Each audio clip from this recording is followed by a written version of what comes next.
Hello, hello mga langga, may bago na naman tayong chismis ngayon. Ito ay tungkol sa kay Julia Barreto. Nag-trending agad yung kanyang picture.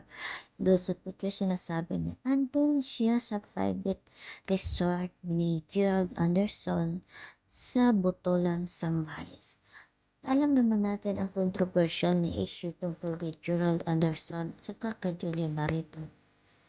Nakipag-break up si Julia Barreto kay Joshua Garcia nang dahil kay Gerald Anderson. Habang si Gerald Anderson naman ay magkarelasyon pa sila noon ni Bea Alonso. Kaya maraming nga kontrobersyal ang nangyari sa kanilang dalawa. Dagdag pa nga nito na ginamit lang daw ni Julia Barreto si Joshua Garcia noon para sumikat kasi nga nalalaos na daw itong si Julia Barreto. Kaya nung sumikat na siya, ayun pumunta na naman siya kay Gerald Anderson.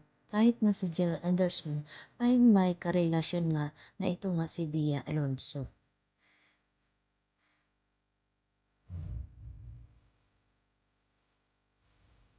Pero kung ano man totoong nangyari sa kanila, iwala na tayo doon at sila-sila lang ang nakakalam kung ano yung tunay na nangyayari sa kanila.